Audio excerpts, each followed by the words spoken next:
Irmãos, vamos lá. Nós vamos continuar hoje essa série de mensagens. Nós começamos já há alguns domingos, séries expositivas na segunda carta de Paulo aos Tessalonicenses. Lembrando que ano passado nós estudamos a primeira carta aos Tessalonicenses, está tudo no YouTube se você quiser revisitar essas mensagens. E nós começamos então alguns domingos essa série intitulada A Eternidade no Dia a Dia. Porque, como na primeira carta, Paulo vai nos trazer uma grande ênfase na volta de Cristo, na segunda vinda de Cristo, na eternidade, nos céus, novos céus e nova terra. Mas Paulo, como a Bíblia inteira, não fala de céu apenas como algo distante ou improvável. Paulo fala que a convicção de novos céus e nova terra precisa nos ensinar a viver bem hoje. Então, essa é a ideia da eternidade no dia a dia.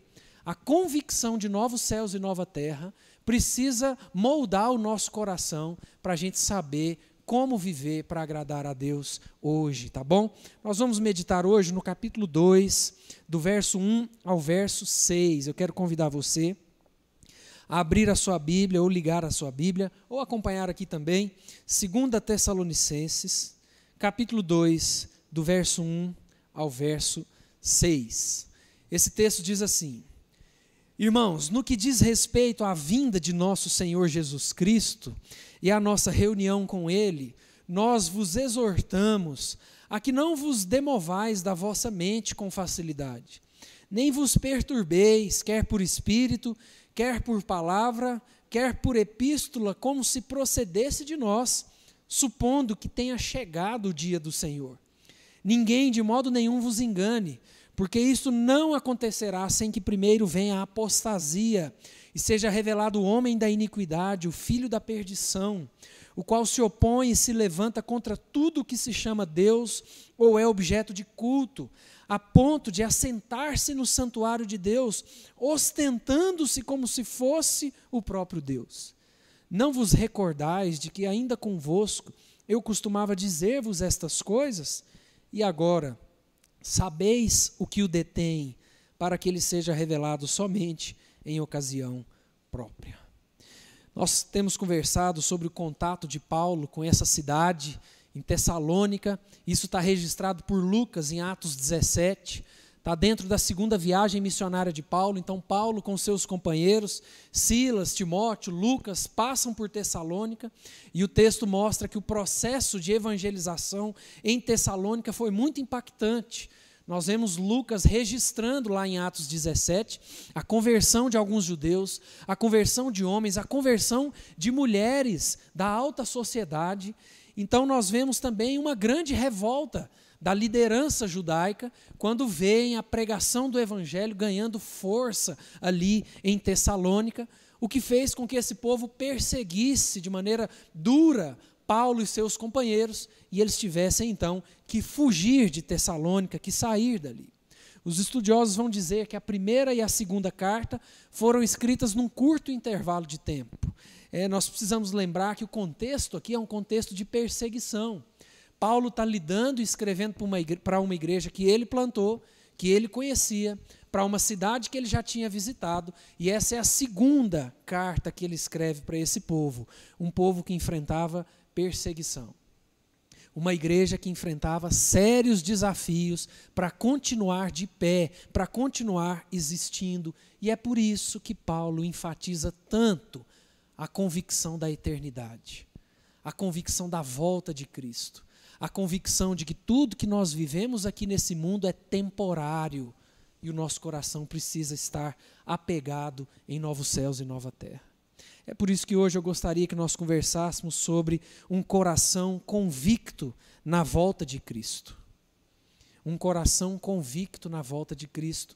E esse texto vai nos trazer duas características de um coração que de fato tem convicção de que Jesus Cristo vai voltar, de que em breve nós estaremos com Ele em novos céus e nova terra.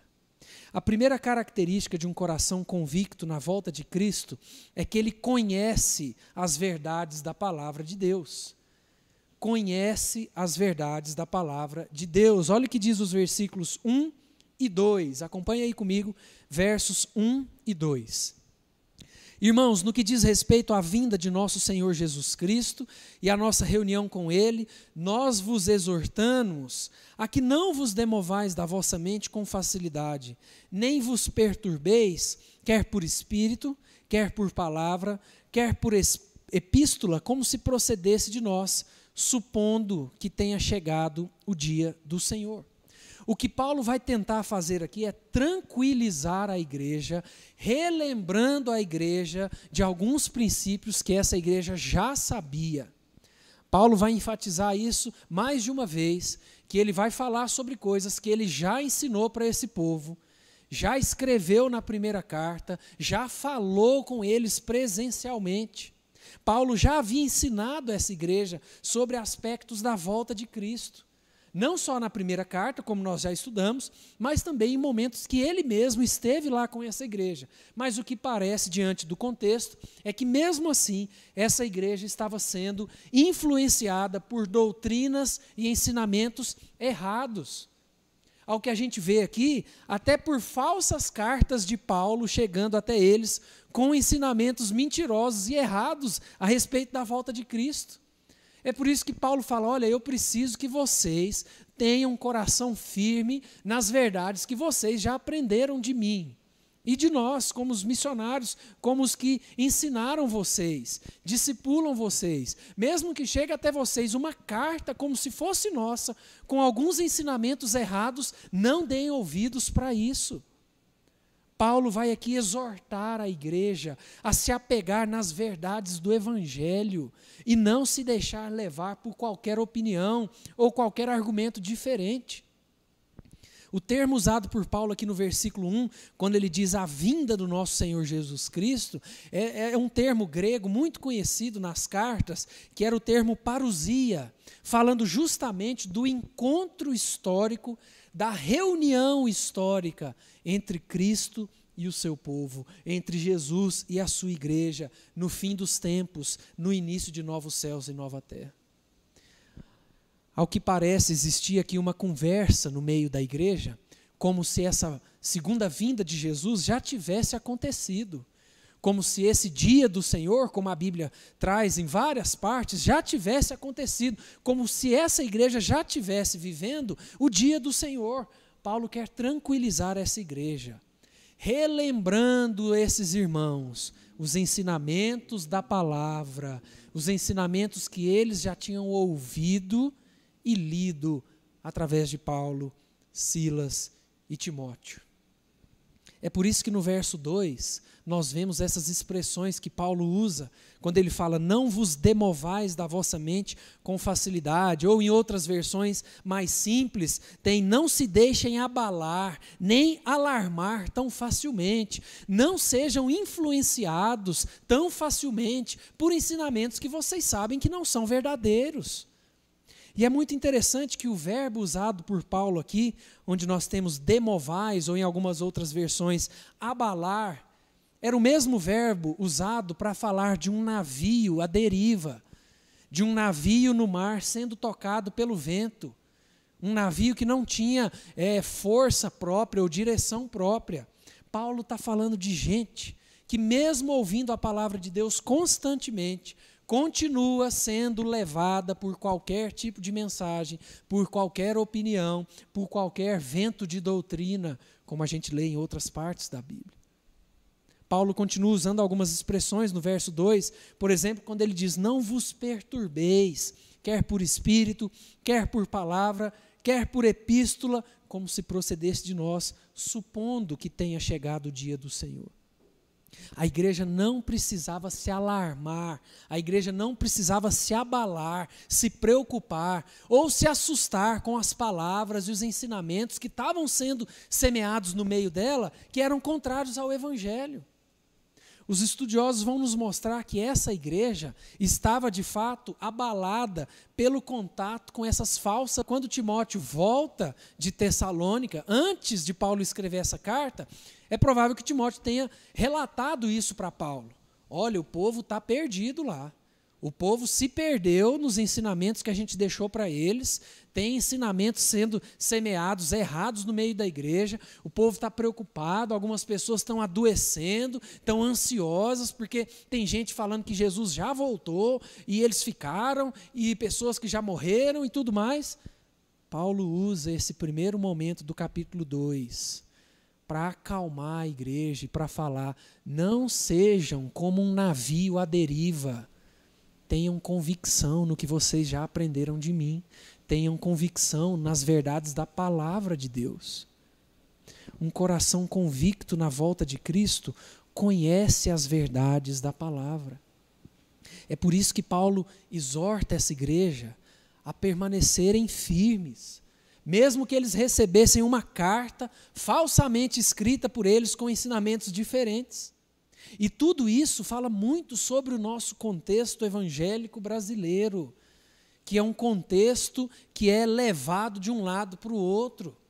A igreja brasileira muitas vezes é como esse navio à deriva, sendo levada por uma empolgação, depois por outra, sendo levada por alguns ensinamentos, depois por outros, de um pastor para outro, de uma igreja para outra, e muitas vezes sendo manipulados, tudo pela falta do conhecimento das verdades da palavra. É por isso que nós não vamos chegar a lugar nenhum se nós não conhecermos a Bíblia. O nosso contexto parece o contexto de Oséias, né? Quando Oséias, no capítulo 4, verso 6, Deus diz: o meu povo está sendo destruído porque lhe falta conhecimento. Um coração convicto na volta de Cristo precisa conhecer as verdades da palavra. Mas um coração convicto na volta de Cristo também precisa reconhecer o aspecto espiritual dos tempos. Um coração convicto na volta de Cristo reconhece o aspecto espiritual dos tempos. Olha o que diz do verso 3 ao verso 6. Paulo continua dizendo: ninguém de nenhum modo vos engane, porque isto, ou seja, a segunda vinda de Cristo, não acontecerá sem que primeiro venha a apostasia e seja revelado o homem da iniquidade, o filho da perdição, o qual se opõe e se levanta contra tudo que se chama Deus ou é objeto de culto, a ponto de assentar-se no santuário de Deus, ostentando-se como se fosse o próprio Deus. Olha o que Paulo diz no verso 5. Não vos recordais de que ainda convosco eu costumava dizer-vos estas coisas? E agora sabeis o que o detém, para que ele seja revelado somente em ocasião própria. Uma das coisas boas da palavra de Deus é que ela não engana ninguém. A Bíblia não tem meias verdades. A Bíblia não engana ninguém. A Bíblia nos dá a ferramenta suficiente para entendermos e discernirmos os tempos que nós vivemos. Aqui, Paulo vai reforçar mais uma vez ensinamentos que ele e os seus companheiros missionários já tinham passado para a igreja. Percebam que ele continua nesse mesmo tom de exortação, de alerta, quando ele diz no verso 3, ninguém de modo nenhum vos engane, ou seja, não deixem que ninguém os engane. Jesus usou essa mesma expressão num contexto muito parecido com esse, quando lá em Marcos 13, 5 e 6, nós lemos assim: então Jesus passou a dizer-lhes: vede que ninguém vos engane, muitos virão em meu nome dizendo, sou eu, e enganarão a muitos. Paulo continua o versículo 3, dizendo, porque isto, a volta de Cristo, não acontecerá sem que primeiro venha a apostasia e seja revelado o homem da iniquidade, o filho da perdição. O que isso nos ensina? Um dos sinais da proximidade da volta de Cristo é a apostasia. O que é essa apostasia? É justamente o abandono, a rebelião contra a palavra de Deus e as suas verdades. A Bíblia mostra que a proximidade da segunda vinda de Cristo, uma das marcas dessa proximidade é que a igreja visível vai abandonar, não toda, mas grande parte da igreja visível vai abandonar a fé, vai virar as costas para as verdades do Evangelho. Inclusive a palavra grega usada por Paulo aqui tinha justamente essa conotação de revolta, de rebeldia. Paulo fala, Jesus não vai voltar sem que primeiro, um dos sinais, aconteça uma apostasia. Gente dentro das igrejas que se diz crente, virando as costas para as verdades do Evangelho. E nós temos essa convicção e essa verdade nas palavras do próprio Jesus. Olha o que Jesus diz em Mateus capítulo 24, do verso 10 ao verso 14. Jesus diz, nesse tempo, muitos hão de se escandalizar, trair e odiar uns aos outros. Levantar-se-ão muitos falsos profetas e enganarão a muitos. E por se multiplicar a iniquidade, o amor se esfriará de quase todos. Aquele, porém, que perseverar até o fim, esse será salvo. E será pregado este evangelho do reino por todo o mundo, para testemunho a todas as nações. Então virá o fim. Paulo, na sua segunda carta a Timóteo, já no fim da sua vida, 2 Timóteo 3, de 1 a 9, Paulo diz assim para Timóteo, sabe, porém, isto, nos últimos dias sobrevirão tempos difíceis, pois os homens serão egoístas, avarentos, jactanciosos, arrogantes, blasfemadores, desobedientes aos pais, ingratos, irreverentes, desafeiçoados, implacáveis, caluniadores, sem domínio de si, cruéis, inimigos do bem, traidores, atrevidos, enfatuados, mais amigos dos prazeres que amigos de Deus, tendo forma de piedade, negando-lhe, entretanto, o poder. Foge também destes, pois entre estes se encontram os que penetram sorrateiramente nas casas e conseguem cativar mulherinhas sobrecarregadas de pecados, conduzidas de várias paixões, que aprendem sempre e jamais podem chegar ao conhecimento da verdade. E do modo por que Janes e Jambres resistiram a Moisés, também estes resistem à verdade.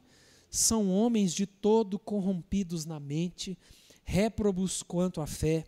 Eles, todavia, não irão avante, porque a sua insensatez será a todos evidente, como também aconteceu com a daqueles.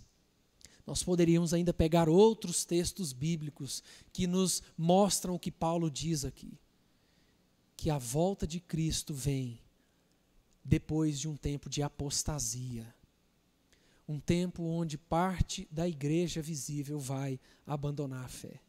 É interessante porque a história nos mostra que do ano 175 ao ano 164 antes de Cristo, ocorreu o reinado de Antíoco Epifânio, um rei que muitos atribuem a ele até a característica de anticristo, né? Ele é muito comentado, esse rei. Um dos projetos dele era, por exemplo, erradicar a religião de Israel sem deixar nenhum tipo de raízes nem galhos. E nós vemos o registro justamente de uma grande apostasia antes da primeira vinda de Cristo. Olha o que diz o livro de 1 Macabeus. Não é um livro bíblico, tá? É um livro que nós conhecemos como apócrifo, ou seja, são escritos de pessoas do tempo de Jesus, muitos deles inclusive cristãos, mas que nós temos para nós apenas como relato histórico. Não é palavra de Deus isso aqui, como nós temos na Bíblia. Mas em 1 Macabeus, nesse livro histórico, olha o que ele diz a respeito dessa apostasia antes da primeira vinda de Cristo. Por esses dias, apareceu em Israel uma geração de perversos, que seduziram a muitos com essas palavras. Vamos, façamos aliança com as nações circunvizinhas, pois muitos males caíram sobre nós, desde que delas nos separamos. Reestabeleceram seus prepúcios e renegaram a aliança sagrada. Assim associaram-se aos gentios e se venderam para fazer o mal. Os emissários do rei, encarregados de forçar a apostasia, vieram à cidade de Modim para procederem aos sacrifícios. Hendrickson, que é um comentarista muito conhecido no nosso meio, ele diz o seguinte: exatamente como a primeira vinda de Cristo foi precedida por um período de apostasia, assim também a segunda vinda não ocorrerá enquanto uma apostasia semelhante não ocorrer. Mas o texto também fala de um segundo sinal da proximidade da volta de Cristo, quando Paulo fala primeiro de apostasia, mas fala também do homem da iniquidade. É provável que quando a Bíblia fala de homem da iniquidade, homem do pecado, em outros textos, o anticristo, o falso profeta, é bem provável que todos esses textos estejam relacionados entre si, falando da mesma pessoa. A Bíblia fala de um homem com respaldo político e social, que será a personificação da rebelião contra os princípios de Deus. Olha o que o verso 4 diz do nosso texto. Paulo descreve esse homem quando ele diz: o qual se opõe e se levanta contra tudo que se chama Deus ou é objeto de culto, a ponto de assentar-se no santuário de Deus, ostentando-se como se fosse o próprio Deus. O texto nos indica uma figura, um homem que se levanta, se autoproclamando acima do próprio Deus, que desafia, desrespeita e ataca os valores do reino de Deus, um homem que ativamente se coloca em oposição às coisas sagradas e aos princípios do Evangelho. Pode ser que essa figura já tenha vindo. Pode ser que esse homem da iniquidade já tenha vivido em tempos e contextos anteriores ao nosso, mas é provável que não. É provável que nós, ou talvez nossos filhos, talvez nossos netos, testemunharão o levantar desse homem, dessa figura conhecida como o homem da iniquidade. Um homem que terá respaldo político, poder e influência social e que se levanta ativamente contra a palavra de Deus, as verdades de Deus, se autoafirmando, inclusive, superior a Deus. E Paulo termina os versículos 5 e 6, reforçando que tudo isso já havia sido falado para essa igreja, já havia sido ensinado, já havia, inclusive, sido escrito na primeira carta que ele enviou àquela igreja.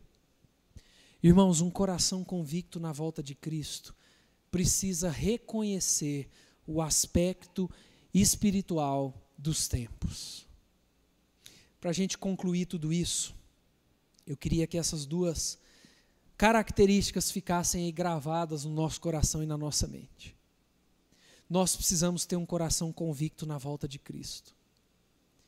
E uma das características desse coração é conhecer as verdades da palavra de Deus.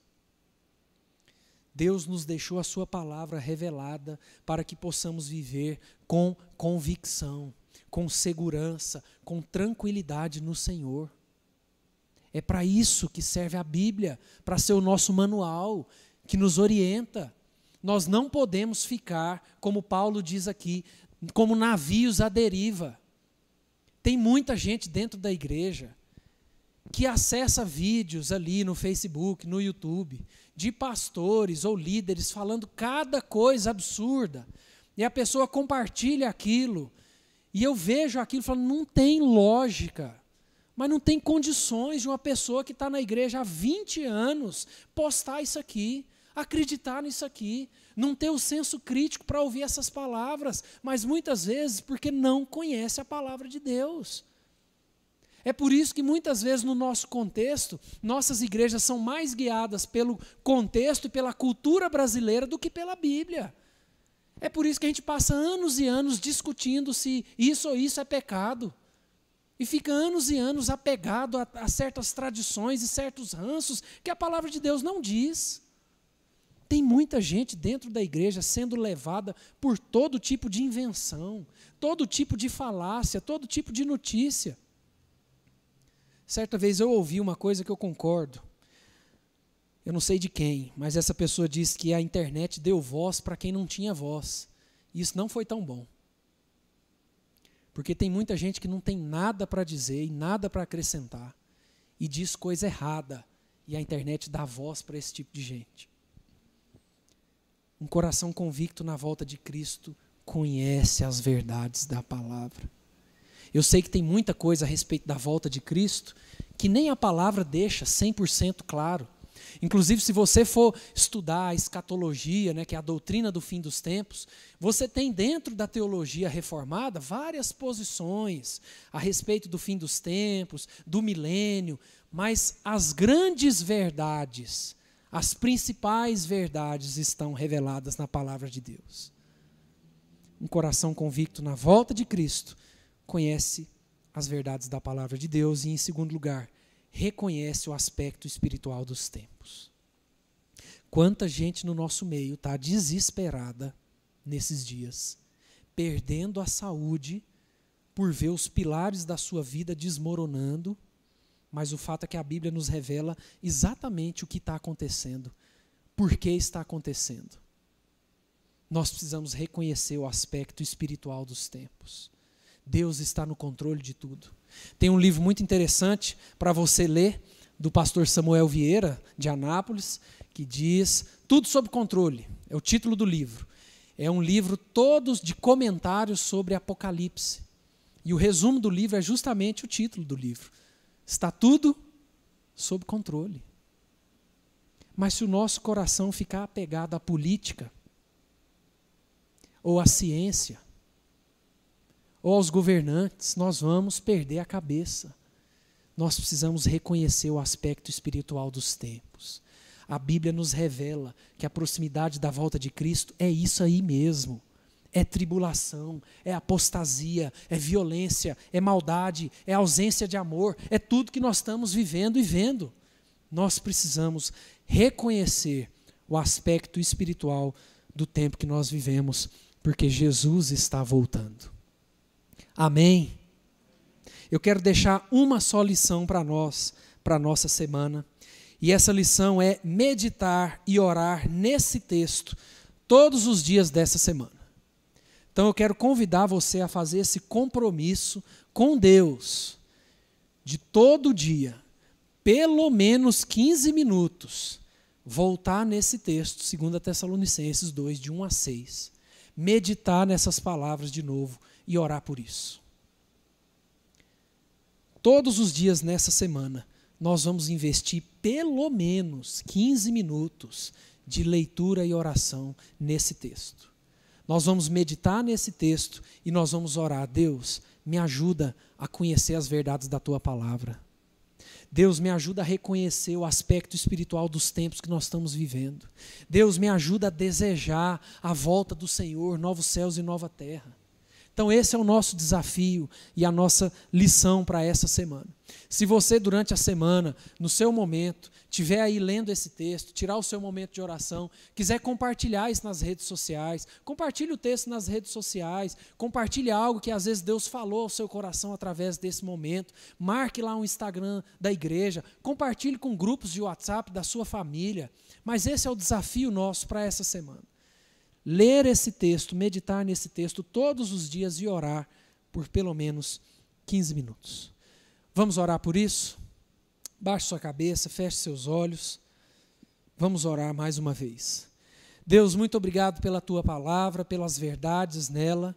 Muito obrigado, Deus, porque ela é a revelação do Senhor na nossa vida. Muito obrigado porque o Senhor não nos deixou, além da companhia do Senhor, além da companhia do Espírito Santo, da habitação do Espírito Santo na nossa vida como igreja, nós temos a Tua palavra revelada a nós, e ela é ferramenta suficiente para tudo que nós precisamos saber. Aquilo que ela não nos revela só compete ao Senhor, Deus. Nos ajuda, Pai, a ter um coração convicto na volta do Senhor. Nos ajuda a entender que esses tempos que nós estamos vivendo apenas reforçam as verdades da Tua palavra, que o Senhor Jesus está voltando. É claro, Deus, que nós podemos e devemos orar por tempos melhores, mas o nosso coração precisa saber que tempos melhores de verdade só em novos céus e nova terra. Nos ajuda, Deus, a ter um coração convicto na volta de Jesus, conhecendo as verdades da Tua palavra e reconhecendo o aspecto espiritual dos tempos. Não nos deixa ser como navios à deriva. Não nos deixa ser pessoas que são levadas por tudo quanto é tipo de postagem, vídeo ou opinião, mas que nós possamos estar ancorados na rocha que é a Tua palavra, Deus. E nós queremos, como igreja, ansiar pela volta do Senhor Jesus. Nós queremos, Deus, viver o quanto antes novos céus e nova terra, sob o governo perfeito do Senhor Jesus. num lugar sem tristeza, sem doença, sem morte, sem corrupção, sem pecado, sem maldade. Ó Deus, muito obrigado por esse grande presente que nós temos em Jesus Cristo, que é a salvação e a eternidade. Que a graça do Senhor Deus, nosso Pai, que o amor de Jesus Cristo, seu Filho que se entregou por nós, e que as consolações e os grandes ensinamentos que vêm através do Espírito Santo esteja com cada um de nós durante mais uma semana, em nome de Jesus. Amém. Irmãos, nosso culto está encerrado. Fiquem